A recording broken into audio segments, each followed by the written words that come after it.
الرئيس السنغالي يراسل جلالة الملك محمد السادس 3 ديال المرات، والملك محمد السادس لم يستجب. لكن فوزي لقجع يرد الرد القاسي.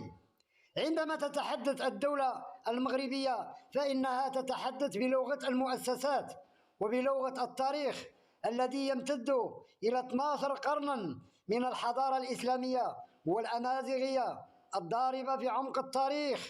اليوم نضع النقاط على الحروف بخصوص قضية المشجعين السنغاليين والضجيج الذي يثيره الرئيس السنغالي باسيرو دوماي فاي في مراسلته المتكررة. عن أي عفو تتحدث يا سيادة الرئيس؟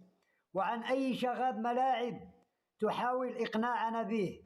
الواقع الذي تمتلكه الأجهزة الأمنية المغربية والملف الذي وضعه فوزي لقجع فوق الطاولة لا يتحدث عن مشجعين متحمسين، بل يتحدث عن خلايا تنفيذية.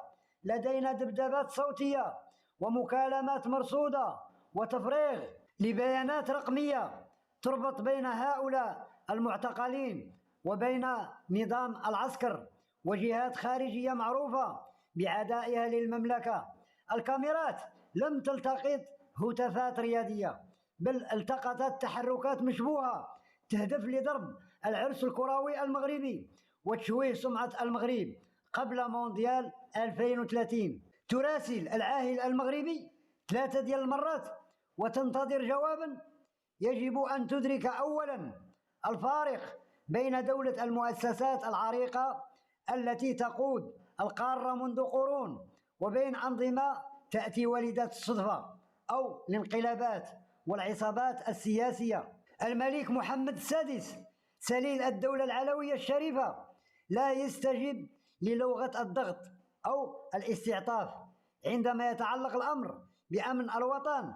السيادة المغربية ليست حقلا للتجارب السياسية، ومن جاء إلى السلطة عبر الفوضى لا يمكنه أن يملي شروطه على أمة أسست لمفهوم البيعة والدولة قبل أن توجد دول كثيرة على الخريطة. المجرمون الذين تطالب بالعفو عنهم لم يرتكبوا هفوات، بل شاركوا في مؤامرة قاذرة كانت تهدف لإحراق المدرجات وضرب الأمن القومي المغربي لفائدة أجندات أجنبية.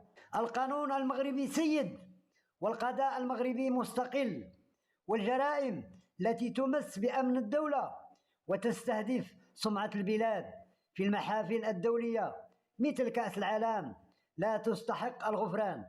هي خيانة الأمانة الرياضية، والمغرب لا يغفر لمن يحاول طعنه في الظهر تحت قناع الرياضة.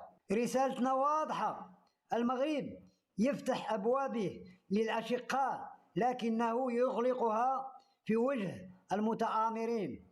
العلاقات التاريخية تبنى على الاحترام المتبادل وحماية المصالح المشتركة، لا على إرسال المخربين ثم تطلب العفو عنهم بكلمات ورسائل. انتهى زمان السيبة السياسية، والمغرب اليوم هو من يضع القواعد، وانتهى الكلام.